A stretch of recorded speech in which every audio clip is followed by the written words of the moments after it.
अभी तक हमने 5 क्वेश्चन को कवर कर चुके हैं। आज हम 6 क्वेश्चन को कवर करेंगे। 6 क्वेश्चन कुछ इस प्रकार है। गुणात्मक आंकड़ा विश्लेषण की विधियों की विवेचना कीजिए। चलिए हम देखते हैं कि इस 6 क्वेश्चन में कहना क्या चाहता है और इसका आंसर क्या है। क्वालिटेटिव डाटा सिंपल है।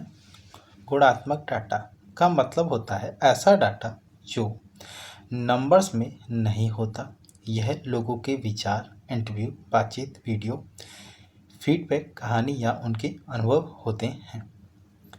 क्वालिटेटिव डाटा से आप क्या समझे कि ये नंबर्स में नहीं, आपके मान लीजिए ये विचार में है, इंटरव्यू में है, बातचीत में है, वीडियो, फीडबैक, कहानियाँ या उनके अनुभव होते हैं।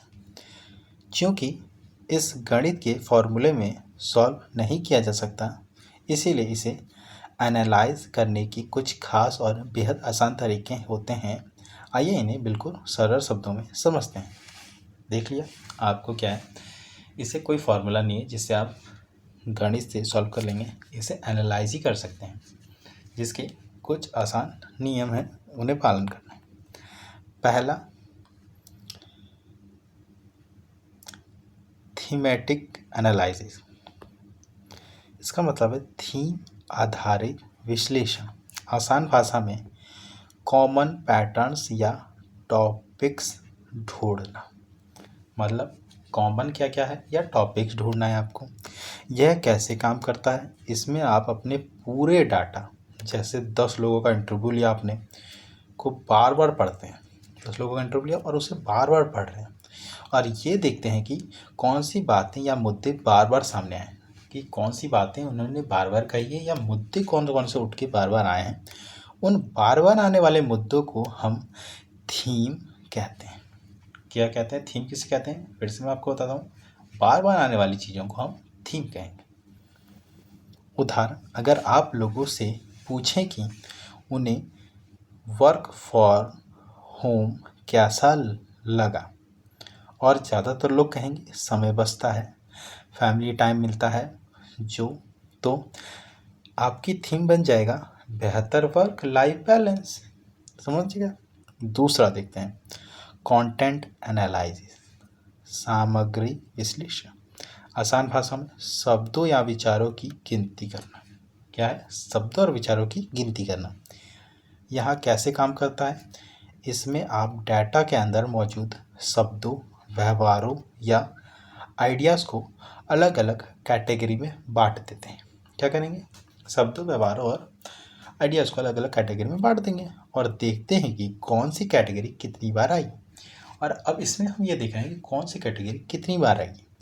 यह क्वालिटेटिव डाटा को थोड़ा सा नर्वस में बदलने जैसा है।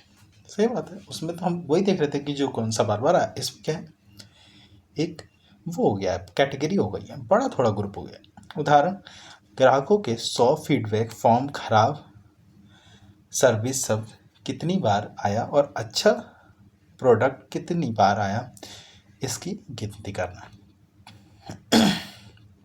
थर्ड, नैरेटिव एनालिसिस, कहानी विश्लेषण। आसान भाषा में लोगों की कहानियों को समझना। यह कैसे काम करता है? इसमें रिसर्चर लोगों के जीने के तौर तरीके, उनकी व्यक्तिगत कहानियाँ या उनके अनुभवों के सीक्वेंस को एनालाइज करता है। लोग अपनी बात कैसे रख रहे हैं और उनकी लाइफ स्टोरी का क्या मतलब है, इस पर फोकस होता है कि वो कैसे अपनी बातों को रखते हैं, उनकी स्टोरी क्या है, उन पे वो क्या है फोकस कर रहे हैं। उदाहरण, किसी बीमारी से ठीक हुए मरीजों के इंटरव्यू को एक कहानी की तरह समझना कि उनकी यात्रा कैसे रही। कोई भी मरीज है, वो बीमारी से ठीक हुआ है, तो उससे हम पूछ रहे हैं, इंटरव्यू ले रहे हैं, तो उसको हम कहानी की तरह समझेंगे कि बीमार ऐसे था, उसने दवाइयाँ ली, फिर वो धीरे धीरे स्वस्थ हुआ, धीरे धीरे बोलने लगा। ऐसे हम कहानी की तरह देखेंगे, जैसे किसी मूवी को हम दिमाग में रिपीट करते हैं। फोर्थ क्या है? डिस्कोर्स एनालिसिस, संवाद विश्लेषण। आसान भाषा में बातचीत के बीच का छिपा हुआ मतलब ढूंढना। इसमें हम बातचीत के बीच में छुपा हुआ मतलब ढूंढेंगे। यह कैसे काम करता है? इसमें सिर्फ इस बात पर ध्यान नहीं दिया जाता कि क्या कहा गया, बल्कि इस बात पर ध्यान दिया जाता है कि कैसे कहा गया। उसने क्या से कहा ये नहीं करेंगे हम, मतलब ये नहीं ध्यान देंगे कि उसने क्या कहा दिया, क्या कह दिया ये नहीं देंगे, कैसे कह रहा है, दुखी में कह रहा है, सुख में कह रहा है, कैसे कह रहा है। समाज में, कल्चर में या किसी खास माहौल में बातचीत के मायने कैसे बदल जाते हैं, इसे समझाया जाता है।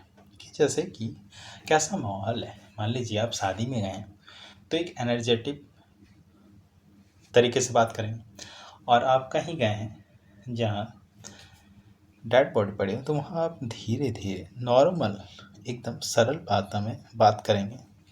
आपको दुख भी व्यक्त करना है। उदाहरण, नेताओं के भाषण या टीवी डिबेट्स का विश्लेषण करना कि वह अपनी बात मनवाने के लिए किस तरह के शब्दों का जाल बुनते हैं। सब बात वही है। आएंगे स्टूडेंट क्या कहेंगे, पढ़ाई करेंगे, हम आपके लिए कॉलेज बनाएंगे, खुश, बस गए।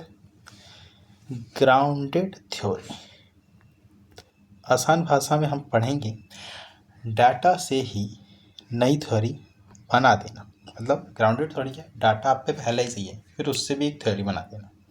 ये कैसे काम करेगा? इसमें रिसर्चर पहले से कोई थ्योरी मानकर नहीं चलता। इसमें क्या है ना, आपको पहले ही कोई थ्योरी नहीं मान के चलेगा। जैसे साइंटिस्ट कहते हैं पहले ही कोई थ्योरी मान के चलते हैं, उसे प्रूफ कर देते हैं, पर नहीं, ये ऐसा नहीं करेगा।